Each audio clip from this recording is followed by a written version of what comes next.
నమస్తే అండి, welcome back to Maheshwar. ఈ రోజు మనం ఎంతో రుచిగా ఉండే కాలీఫ్లవర్ టమాటా కర్రీని ప్రిపేర్ చేసుకుందామండి. కాలీఫ్లవర్ టమాటా చేయడానికి నేను ఒక పెద్ద సైజు కాలీఫ్లవర్ తీసుకున్నానండి.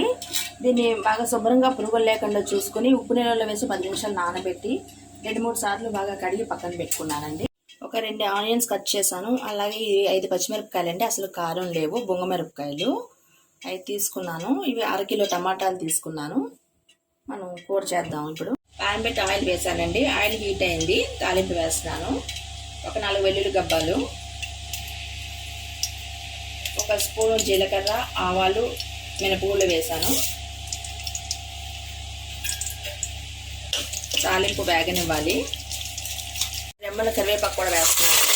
తాలింపు ఫ్రై అయిందండి. ఇప్పుడు ఆనియన్స్, గ్రీన్ చిల్లీస్ వేస్తున్నాను.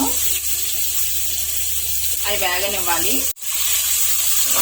దీనిలో ఒక స్పూన్నర వరకు సాల్ట్ పడుతుందండి. కడిగి పెట్టుకున్న కాలీఫ్లవర్ ఉంది కదండి, దీనిలో వేసేసుకోవాలి. ఇంకా కాలీఫ్లవర్ సీజన్ అయిపోతుంది. దీనిలో ఒక 1/2 స్పూన్ పసుపు వేయాలి.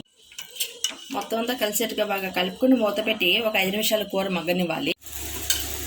కాలీఫ్లవర్లో నీళ్ళన్నీ ఇంకిపోయినాయండి. కాలీఫ్లవర్ మగ్గింది. ఇప్పుడు మనం కట్ చేసి పెట్టుకున్న టమాటాలు ఉన్నాయి కదా, టమాటాలు దానిలో వేసేద్దాం. సాల్ట్ సరిపోయిందో లేదో చెక్ చేసుకోవాలండి. కొంచెం తగ్గింది. సాల్ట్ వేస్తున్నాను. అలాగే ఒక స్పూన్ కారం వేస్తున్నాను. ఇప్పుడు మొత్తం అంతా కలిసేటి ఒకసారి కలుపుకుందాము.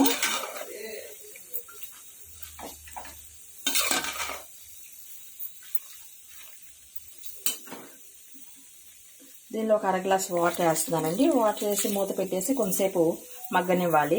ఫ్లవర్ టమాటా కంప్లీట్ గా కుక్ అయిందండి. ఇప్పుడు మనం దీంట్లో కొత్తిమీరతో గార్నిష్ చేసుకుందాము. ఈ టమాటా కూరకి కొత్తిమీర ఎంత ఎక్కువగా వేస్తే అంత టేస్ట్ వస్తుందండి. వేడి వేడిగా కాలీఫ్లవర్ టమాటా కూర రెడీ అయింది. చపాతీలోకి, రైస్ లోకి చాలా బాగుంటుంది. మనం ఎలాంటి మసాలాలు యాడ్ చేయలేదు కదా. ఇది న్యాచురల్ గా ఉండే టమాటా పులుపు, కాలీఫ్లవర్ కమ్మదనంతో ఆ టేస్ట్ చాలా బాగుంటుందండి. మీకు నచ్చితే ఒక లైక్ చేయండి. Thank you for watching.